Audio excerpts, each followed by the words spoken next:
तो कैसे हैं आप। स्वागत है आपका मेरे यूट्यूब चैनल में। आज यहाँ पे जो वीडियो होगी वो यहाँ पे उत्तराखंड ज्योग्राफी की होगी, क्योंकि आज से यहाँ पे उत्तराखंड ज्योग्राफी शुरू हो रही है और इसमें हम उत्तराखंड का पूरा भूगोल कंप्लीट करेंगे।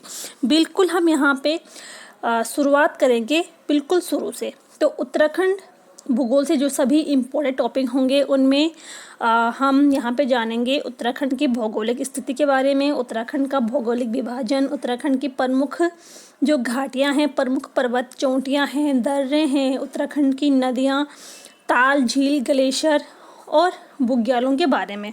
साथ ही हम यहाँ पे जानेंगे वनों से जुड़े जो इम्पोर्टेंट क्वेश्चन होते हैं और राज्य की कृषि व प्रमुख फसलों के बारे में। तो अगर आपको यहाँ पे वीडियो पसंद आएगी तो प्लीज़ लाइक करें, चैनल को सब्सक्राइब ज़रूर करिए और शेयर भी करिए। तो चलिए हम यहाँ पे शुरू करते हैं। सबसे पहले हम यहाँ पे जानते हैं उत्तराखंड का भूगोल। तो यहाँ पे उत्तराखंड का जो आकार है वो आयताकार है। अगर हम यहाँ पे बात करें उत्तराखंड के विस्तार की, ठीक है, अगर हम पे विस्तार की बात करें तो उत्तराखंड की लंबाई पूरब से लेके पश्चिम तक 358 किलोमीटर है। और अगर यहाँ पे बात करते हैं चौड़ाई की, तो चौड़ाई यहाँ पे उत्तर से दक्षिण तक 320 किलोमीटर है। अब हम यहाँ पे जानते हैं उत्तराखंड के ग्लोब विस्तार के बारे में, लेकिन इससे पहले हम जान लेते हैं ग्लोब से संबंधित कुछ बातें। तो मान लीजिए ये यहाँ पे ग्लोब है, इस ग्लोब के बीचों बीच एक रेखा होती है।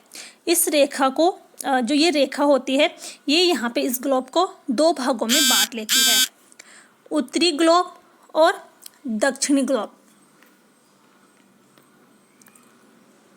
दो भागों में विभाजन हो गया है, उत्तरी गोलार्ध और दक्षिण गोलार्ध। और इस रेखा को यहाँ पे कहा जाता है भूमध्य रेखा। तो इस रेखा के समांतर यहाँ पे जो रेखा खींची जाती है, बिल्कुल इस प्रकार से जो रेखा यहाँ पे इस रेखा के भूमध्य रेखा के समांतर जो खींची जाती है उनको बोलते हैं यहाँ पे अक्षांशीय रेखा। और इसी प्रकार से यहाँ पे कुछ रेखाएं इस प्रकार होती है, तो जो यहाँ पे उत्तरी ध्रुव और दक्षिणी ध्रुव को जोड़ती है तो उनको यहाँ पे कहा जाता है देशांतरीय रेखा। यानी कि अक्षांश रेखा कौन सी होती है? जो भूमध्य रेखा के समान होती है, बिल्कुल भूमध्य रेखा के समांतर जो खींची जाए। और देशांतर रेखा वो होती है जो उत्तरी ध्रुव और दक्षिणी ध्रुव को जोड़े, उनको यहाँ पे देशांतर रेखा कहा जाता है। तो अब हम यहाँ पे जानते हैं उत्तराखंड के विस्तार के बारे में। तो उत्तराखंड का जो उत्तरी अक्षांश है, ठीक है, उत्तरी अक्षांश यहाँ पे 28 डिग्री से लेके 43 मिनट से 31 डिग्री 27 मिनट तक है, जो अक्षांश उत्तरी अक्षांश है। अगर यहाँ पे अक्षांश से विस्तार की बात करें तो इनको दोनों को यहाँ पे घटा के जो आएगा तो 2 डिग्री 44 मिनट। अगर यहाँ पे पूर्वी देशांतर की बात करें तो 77 डिग्री 34 मिनट से लेके 81 डिग्री 02 मिनट तक यहाँ पे पूर्वी देशांतर है। और अगर विस्तार की बात करें, देशांतर जो विस्तार है तो वो 3 डिग्री 28 मिनट तक है। और इसी प्रकार हम अब यहाँ पे जानेंगे उत्तराखंड के कुल क्षेत्रफल के बारे में। तो उत्तराखंड का जो कुल क्षेत्रफल है वो यहाँ पे 53,483 वर्ग किलोमीटर है। उत्तराखंड का जो टोटल एरिया है इसमें भारत का कितना प्रतिशत है? यानी कि जो ये भारत है, भारत का यहाँ पे उत्तराखंड 1% है, ठीक है, 1.69%। तो यानी पूरे भारत का 1.69 यहाँ पे उत्तराखंड है। तो अब हम यहाँ पे आगे जानते हैं इसमें अगर पर्वतीय क्षेत्र की बात करें तो पर्वतीय क्षेत्र यहाँ पे जो पर्वतीय क्षेत्र है वो 86% है। यानी कि 53,483 वर्ग किलोमीटर में से 86% यहाँ पे पर्वतीय है। और अगर मैदानी क्षेत्र की बात करें तो मैदानी क्षेत्र यहाँ पे 13 यानी कि 14% के आसपास यहाँ पे मैदानी क्षेत्र है। यानी कि जो उत्तराखंड का क्षेत्रफल है 53,483 वर्ग किलोमीटर।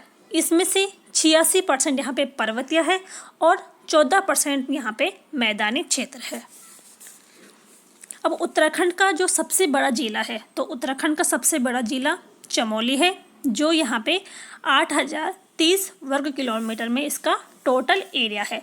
और सबसे छोटा जो जिला है वो यहाँ पे चंपावत है, 1766 वर्ग किलोमीटर। अब उत्तराखंड के उत्तराखंड जो है वो 2 मंडलों में विभाजित है। तो यहाँ पे कुमाऊं मंडल और गढ़वाल मंडल।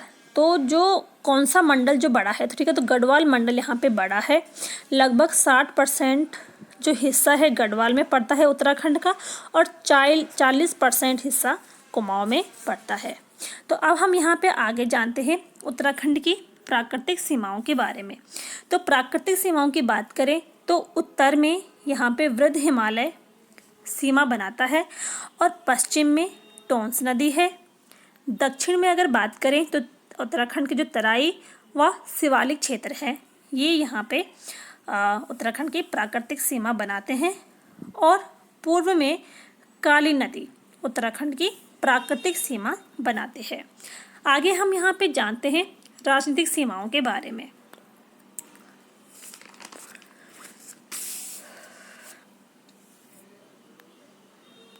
तो उत्तर में चीन तिब्बत, ठीक है, उत्तराखंड से सीमा बनाता है। और उत्तराखंड में जो उत्तराखंड के जो जिले हैं, ठीक है, तो कौन कौन से जिले हैं जो चीन से सीमा बनाते हैं? तो 3 जिले हैं यहाँ पे जो चीन से सीमा बनाते हैं, उत्तरकाशी, चमोली और पिथौरागढ़। पश्चिम में यहाँ पे हिमाचल प्रदेश सीमा बनाता है, और हिमाचल प्रदेश से सीमा बनाने वाले जो जिले हैं तो वो है यहाँ पे उत्तरकाशी और देहरादून। तो ये 2 जिले हिमाचल प्रदेश से सीमा बनाते हैं, और ये 3 जिले यहाँ पे चीन से सीमा बनाते हैं। अगर यहाँ पे दक्षिण की बात करें तो दक्षिण में उत्तर प्रदेश यहाँ पे उत्तराखंड से सीमा बनाता है, और हिमाचल प्रदेश के साथ जो लगने वाले जिले थे उत्तरकाशी और देहरादून, ठीक है। दक्षिण में उत्तर प्रदेश उत्तराखंड के जो 5 जिले हैं, ठीक है, तो उत्तराखंड के 5 जिले सीमा बनाते हैं, पौड़ी, हरिद्वार, देहरादून और नैनीताल और उधम सिंह नगर, ठीक है। तो जो ये 5 जिले हैं ये यहाँ पे उत्तर प्रदेश से सीमा बनाते हैं, और इनमें जो उधम सिंह नगर है ये उत्तर प्रदेश के साथ सबसे लंबी सीमा बनाता है, उधम सिंह नगर। उत्तराखंड का एकमात्र जिला है जो 2 राज्यों से सीमा साझा करता है, और उत्तराखंड मात्र 2 राज्यों से सीमा बनाता है, ठीक है। तो देहरादून 2 राज्यों से यहाँ पे सीमा बनाता है, उत्तर प्रदेश और हिमाचल प्रदेश से। अब बात करते हैं पूर्व में। तो पूर्व में उत्तराखंड के साथ नेपाल लगा हुआ है, ठीक है। तो नेपाल यहाँ पे उत्तराखंड से पूर्व में सीमा बनाता है, यानी कि अंतर्राष्ट्रीय सीमा। तो पूर्वी सीमा तो उत्तराखंड की 2 सीमाएं हैं, और अंतर्राष्ट्रीय जो सीमा है, यहाँ पे जो उत्तराखंड की 2 सीमाएं हैं अंतर्राष्ट्रीय, उत्तरी और पूर्वी। उत्तर में चीन सीमा बनाता है और पूर्व में नेपाल सीमा बनाता है। तो नेपाल से जो लगे जिले हैं वो हैं उधम सिंह नगर, चंपावत और पिथौरागढ़। तो ये 3 जिले यहाँ पे नेपाल से सीमा साझा करते हैं। 3 जिले चाइना के साथ सीमा साझा करते हैं और 3 जिले नेपाल के साथ। तो राज्य में कुल अंतर्राष्ट्रीय जो सीमा की जो लंबाई है, ठीक है, वो है यहाँ पे 625 किलोमीटर। राज्य की कुल अंतर्राष्ट्रीय जो सीमा है वो 625 किलोमीटर है। नेपाल से यहाँ पे लगी है 275 किलोमीटर, और तिब्बत यानी कि चीन से, चाइना से जो सीमा है वो है यहाँ पे 350 किमी। अब अंतर्राष्ट्रीय सीमा बनाने वाले जो जनपद है तो वो 5 है, ठीक है, 5 है यहाँ पे। चमोली, उत्तरकाशी, पिथौरागढ़, उधम सिंह नगर और चंपावत, ये 5 जिले यहाँ पे अंतर्राष्ट्रीय सीमा बनाने वाले हैं। देखो अभी हमने यहाँ पे देखा है कि 3 जिले चाइना के साथ अंतर्राष्ट्रीय सीमा बनाते हैं और 3 जिला जो है नेपाल के साथ। तो ये यहाँ पे टोटल 6 हो रहे हैं, लेकिन यहाँ पे कंफ्यूज नहीं होना है, क्योंकि यहाँ पे जो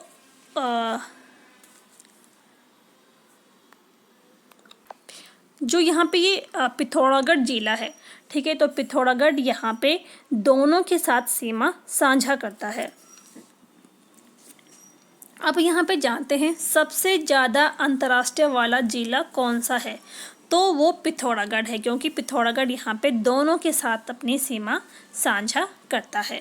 अब यहाँ पे जानते हैं उत्तराखंड का सबसे दक्षिणी जिला कौन सा है। तो उत्तराखंड का जो सबसे दक्षिणी जिला है वो है यहाँ पे उधम सिंह नगर, और उत्तरी जो जिला है वो है उत्तरकाशी, पूर्वी जिला पिथौरागढ़ और पश्चिमी जिला यहाँ पे देहरादून है।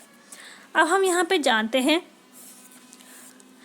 आंतरिक जिलों के बारे में। तो अगर यहाँ पे आंतरिक जिलों की बात करें तो उत्तराखंड के जो आंतरिक जिले हैं वो यहाँ पे 4 हैं।